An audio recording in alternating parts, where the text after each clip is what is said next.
Shalom, Betani Batam Community bersama dengan kami kembali dalam program 5 Menit Penuh Harapan. Ini hari yang ketujuh kita masih berkutat bicara tentang kegagalan. Bapak Ibu yang dikasihi Tuhan, terkadang Tuhan mengizinkan kita mengalami sebuah kegagalan. Untuk apa itu? Apa artinya buat kita? Bukankah itu bisa saja melukai kita? Beberapa orang dengan kegagalan mereka hancur terpuruk. Beberapa orang melalui kegagalan mereka menjadi kuat dan tangguh. Jadi mengapa Tuhan harus mengizinkan yang seperti itu? Bapak Ibu, ternyata kita bisa belajar kalau kita melatih membaca firman Allah dengan pelan-pelan, teliti, kita menemukan kebenaran ini. Kegagalan membantu kita mengetahui posisi kita, posisi hati kita, posisi iman kita, posisi spiritualitas kita. Melalui kegagalan kita tahu di mana kita berada. Kita sedang gagal di titik yang terendah.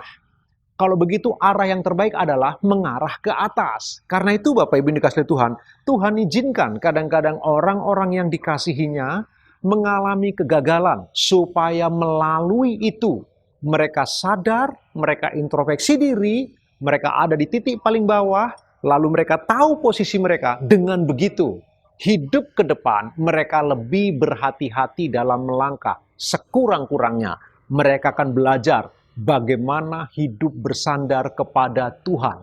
Bapak Ibu bisa bayangkan, jika hidup ini terus-menerus hanya kemenangan yang kita raih.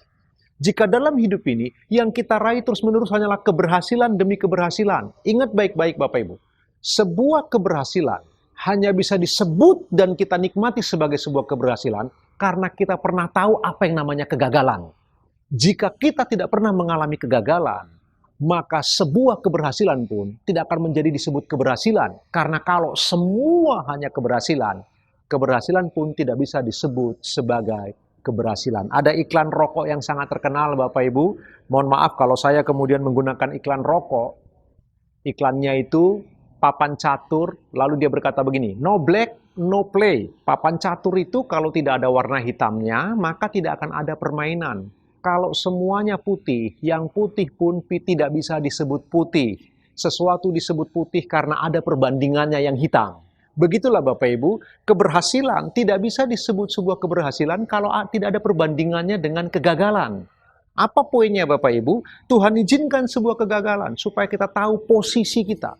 Posisi hati kita, posisi spiritualitas kita, posisi kita di hadapan Tuhan. Melalui kegagalanlah orang belajar banyak apa artinya introspeksi diri, apa artinya sadar diri, apa artinya merendahkan diri.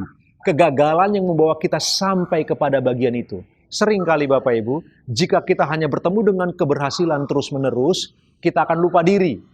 Kita lupa bahwa kita manusia yang banyak kekurangan dan kelemahan. Kita pikir kita orang yang super power, kita bisa segalanya.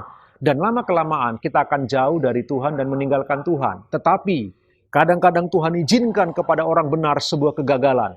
Supaya kita tahu di mana posisi kita. Jadi kegagalan bisa menjadi sebuah pembelajaran yang baik untuk Bapak Ibu dan saya. Untuk mengenali posisi kita.